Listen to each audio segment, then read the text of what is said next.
আজ তৈরি করব একদম ঝরঝরে সাবুদানার খিচুড়ি। একটা দানার সঙ্গে একটা দানাও দেখুন লাগেনি, একদম ঝরঝরে হয়েছে। আমার পদ্ধতি অনুসরণ করলে ঠিক এমনই ঝরঝরে সাবুদানার খিচুড়ি হবে।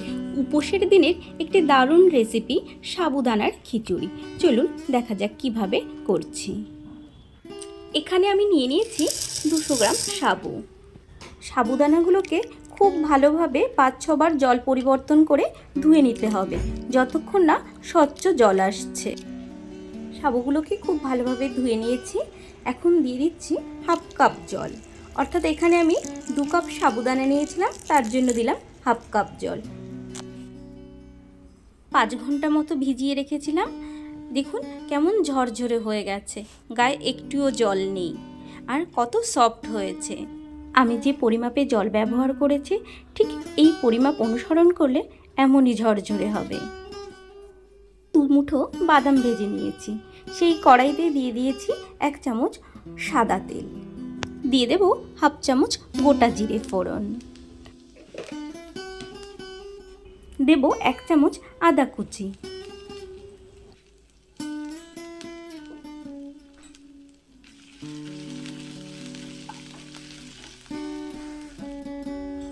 দেব 2টি লঙ্কা কুচি,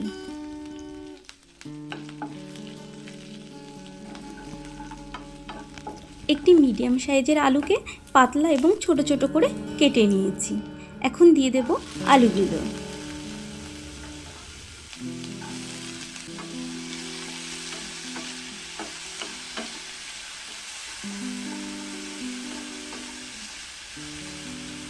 দিয়ে দেব স্বাদ মতো নুন।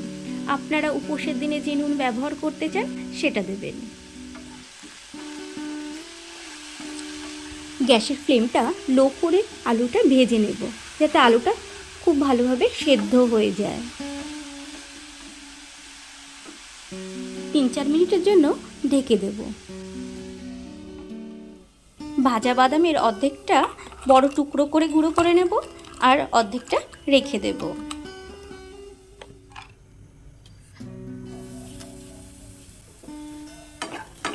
আলুগুলো ভাজা হয়ে গেছে। এখন যে বাদামটা গুঁড়ো করে রেখেছিলাম সেটা দিয়ে দেব, তার সঙ্গে সঙ্গে গোটা বাদামগুলো দিয়ে দেব।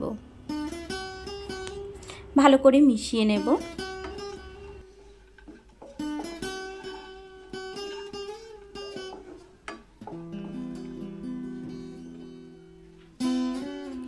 এখন দিয়ে দেব জল ঝরানো সাবুদানাগুলো। দেখুন পুরো মনে হচ্ছে একটা মুক্তোর দানা। খুব ভালোভাবে মিশিয়ে নেব।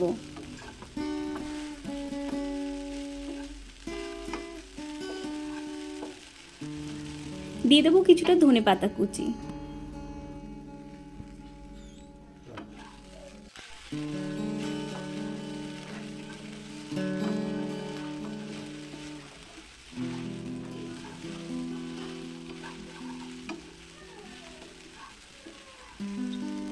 পাঁচ 6 মিনিটের জন্য ঢেকে দেব।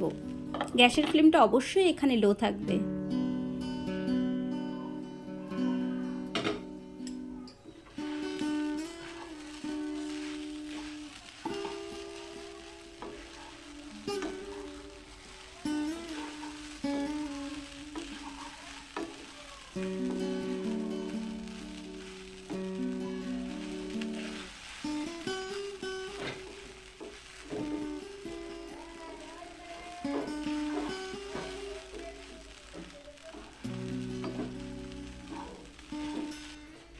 দিয়ে দেব 1 চামচ গোলমরিচ গুঁড়ো,